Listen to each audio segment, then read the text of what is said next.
Hello everyone, आज मैं आपको बताने जा रही हूँ कि बीमारियाँ कैसे पैदा होती हैं। यानी पैदा तो होती हैं, वो आपके द्वारा ही होती हैं और ये वास्तु से भी पैदा होती है। यानी अगर आपके घर में वास्तु ठीक नहीं है, वास्तु का मतलब आप समझते हैं ना, एक वास्तु पुरुष होते हैं। यानी आप समझिए घर की हर एक चीज व्यवस्थित हो, उसमें पुरानी चीजों का यूज ना हो, ठीक है। यानी पुरानी अगर कोई चीज है या स्टोर रूम आपने रखा है तो वहां पर भी ज्यादा डस्ट ना हो। जितना भी धूल मिट्टी रहेगी आपके घर पर, उतनी ही ज्यादा बीमारियां आपको पकड़ के रखेंगी। तो वास्तु कितना इम्पोर्टेंट है आप समझिए इस बात को, कि वास्तु में आपको हर एक चीज व्यवस्थित रखना है। और जिस जोन, यानी हर एक जोन होता है इसमें, कि हर एक जगह होती है, उसके अकॉर्डिंग वहां पर वो चीज रखी जाती है, ठीक है ना। नॉर्मल सी बात मैं आपको बताऊं कि ये सभी को पता है कि नॉर्थ ईस्ट हमारा सिर होता है। नॉर्थ ईस्ट यानी हमारा हेड होता है। और अगर आप अपने दिमाग में, जो आपका हेडेक होता है, आपको पता है ना कैसा लगता है कि इतना बड़ा पत्थर हमारे माइंड में किसी ने रख दिया और मेरा हेडेक हो रहा, मैं गिरे जा रही हूँ, ठीक है ना।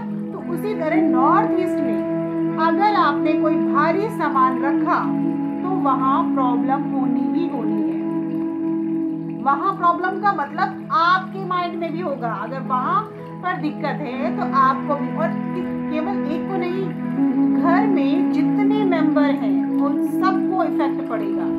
बट जिनकी कुंडली में कुछ अच्छे योग हैं उन्हें कम पड़ेगा। जिनकी कुंडली में कुछ प्रॉब्लम्स होती हैं, जिन्होंने सोल्यूशन नहीं किया है, उपाय नहीं किए हैं, रेमेडी नहीं की है, उनको तुरंत प्रॉब्लम हो सकती है।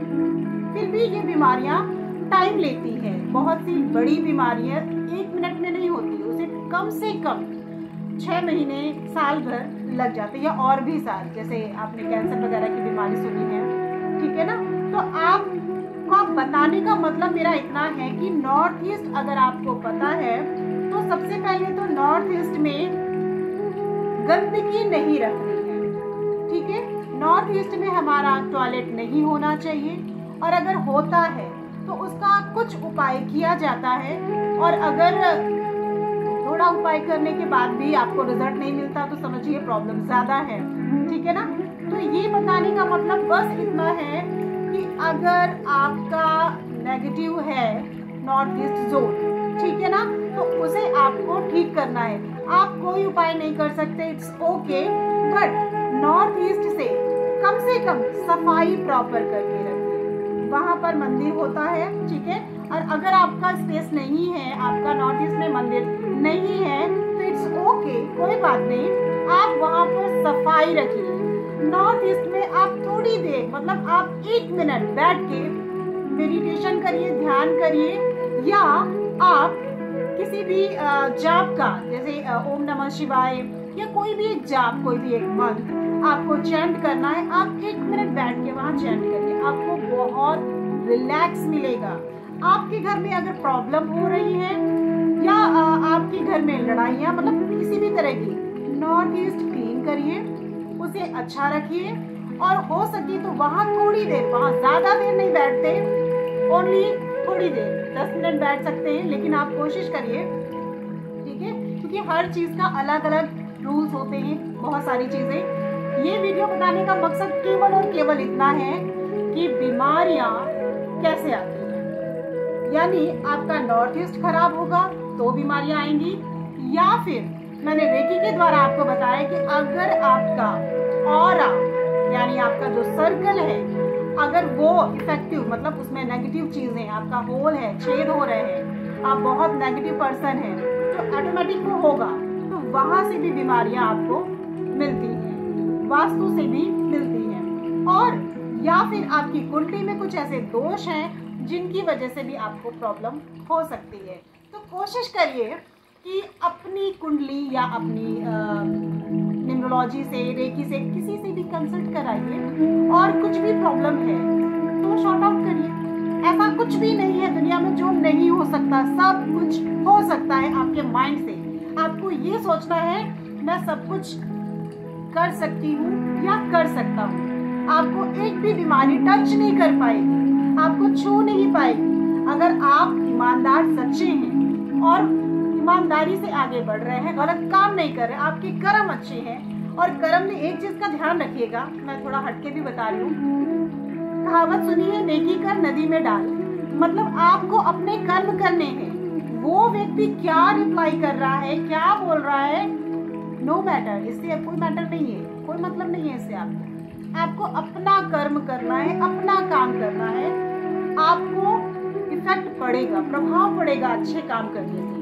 ठीक है, तो टॉपिक छोटा सा था, मेरा बताने का मकसद भी इतना है कि आप अपने घर का वास्तु कराइए। क्योंकि बहुत से लोग मन में ऐसा थॉट रखते हैं, मेरा घर बन गया है, वास्तु नहीं करा सकते। तो वास्तु का मतलब क्या होता है, आपका प्रॉपर घर बना है, उसके बावजूद उसमें रेमेडी कराई जाती है, कोई तोड़ा फोड़ा नहीं जाता है।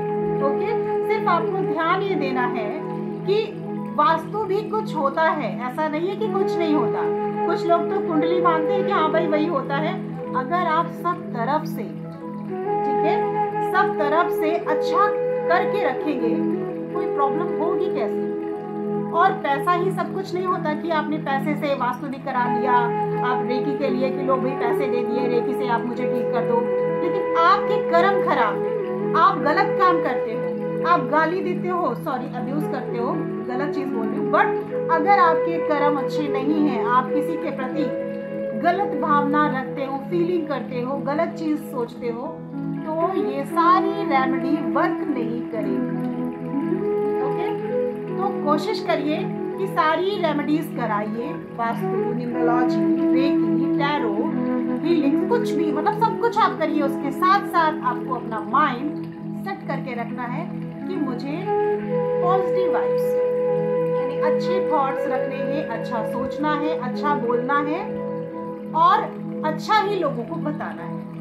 फिर आप देखिए आपकी लाइफ बिल्कुल चेंज हो जाएगी। आपको खुद लगेगा कि पहले क्या था और अब क्या है। अगर ये वीडियो देख के आपको लगता है थोड़ा सा भी कि मैं अच्छा बता रही हूँ, तो प्लीज अप्लाई करिएगा।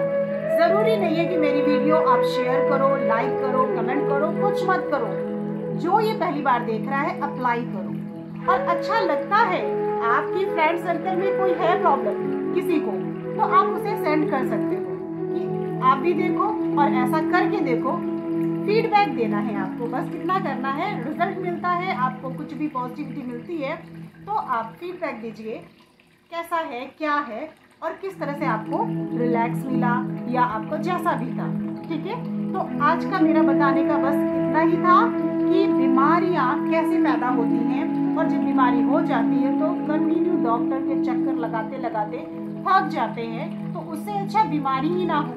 तो कोशिश करिए अपने घर का वास्तु ठीक कराने के लिए, या कुंडली जो मैंने बताया है थोड़ा सा अप्लाई करिएगा। ठीक है, मैं यहीं से अपने शब्दों का विराम करती हूँ। फिर मिलती हूँ एक नई सोच और एक नए ज्ञान के साथ। नमस्कार।